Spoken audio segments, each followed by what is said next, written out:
Warahmatullahi wabarakatuh. My name is Dina Agustina. In this video, I want to reading book, literary reading. Okay, I want to reading book in chapter 7 until chapter 8. 7. How to give a good speech. We are all called human to make a speech at some point in life, but most of us don't do a very good job. This article gives some suggestion on how to give an effective speech. First, so you have to give a speech and you are terrified.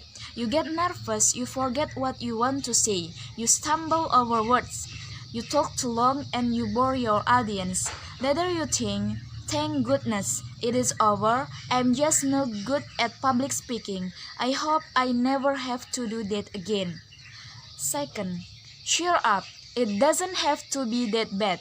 Here are some simple steps to take the pain out of speech making. First of all, it is important to plan. Do your homework. Find out everything you can about your subject. And at the same time, find out as much as you can about your audience. Who are they? What do they know about your subject? Do they have a common interest? Why are they coming to hear you speak? Put yourself in their shoes as you prepare your speech. Third, ask yourself the purpose of your speech. What is the occasion? Why are you speaking? Are you introducing another speaker? Moderating a discussion? Giving a lecture? Convincing someone? There are many possible speaking roles, and each one has its own special characteristic. Make sure you know into which category you fit. Don't spoil your speech by confusing one speaking role with another. 4.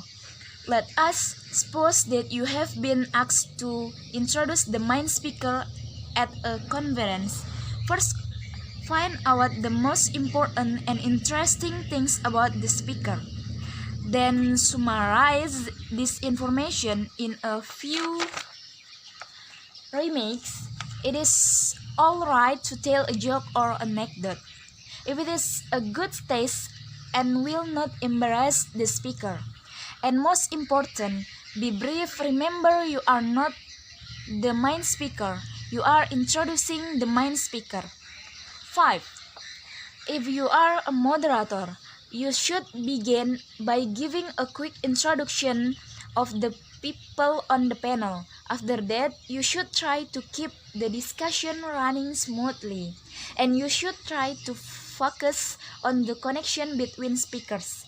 Keep yourself in the background, don't talk too much, and don't interrupt the panelists. Be tactful and be considerate. 6. If you are giving a lecture or explaining an idea, get as many facts as you can on your subject. Spend plenty of time doing your research. Then spend plenty of time organizing your material so that your speech is clear and easy to follow. Use as many examples as possible and use pictures, charts, and graphs if they will help you make your points more clearly. Never forget your audience. Don't talk over their heads and don't talk down to them. Treat your audience with respect. They will appreciate your truthfulness. If you are trying to sell something, you will need to convince your audience. Do you want them to vote for candidate A? Are you offering them a new improved toothbrush? This kind of speech is usually dramatic, but here too, you must do your research and know your facts. 8. When you are making your speech, try to relax, speak slowly and clearly, and look at people in your audience. Use a simple vocabulary and expression whenever possible. Pause for a few seconds now, and then to give your audience a chance to think about what you have said. Make sure that everyone in the room can hear you. If it is a large room or an auditorium, you will probably have to use a microphone. 9. Just remember, be prepared, know your subject, your audience, and the occasion. Be brief, say what you have to say, and then stop. And be yourself, let your personality come through, so that you make person to person contact with your audience. If you follow this simple step, you will see that you don't have to be afraid of public speaking. In fact, you might find the experience so enjoyable that you volunteer to make more speech. You are not convinced yet. Give it a try and see what happens. What you don't know about exercise. Exercise is good for you, doctors say. But most people really know a very little about how to exercise properly. What do you know about exercise? Take this true-false test, you will probably be surprised. Exercise, everyone advises, but immediately when you try, you run into trouble. There is so much contradictory, sometimes incorrect advice about exercising that you become confused. Test yourself on the following true-false quiz.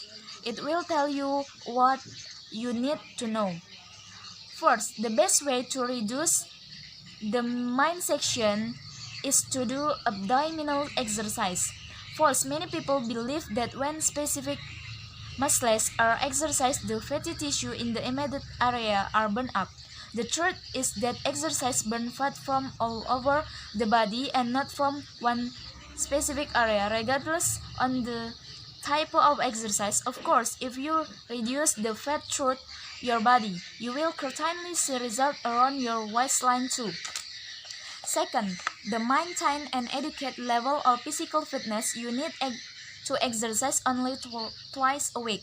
False. Studies conducted by NASA, the National Aeronautic and Space Administration, show that unexercised muscles lose their strength very quickly. After 48 to 72 hours, you must use the muscles again to reestablish the good physical effect. And what does that mean to you? NASA scientists concluded that while daily exercise is most beneficial, their alternating days each week will maintain an adequate level of physical fitness. Third, to lose weight, you should always work up a good sweat. When exercising, false sweating only lowers body temperature to prevent overeating. It does not help you reduce. You may wake less immediately after a workout, but this is due to water loss. Once you replace the liquid, you replace the weight. You burn more calories jogging on mile than walking the same distance. False. You use the same amount of energy whether you walk or jog the mile. Since about case you are moving the same weight, the same distance. The span doesn't matter, of course. If you jog rather than walk for 30 minutes, you will cover more distance and therefore burn more calories. If your breathing doesn't return to normal within minutes after you finish exercising, you have exercised too much. True, 5 minutes are also after exercising, your breathing should be normal. Your heart shouldn't be pounding and you shouldn't be exhausted. Beneficial exercise is not overly difficult, unpleasant, and exhausting. It is moderate, enjoyable, and refreshing.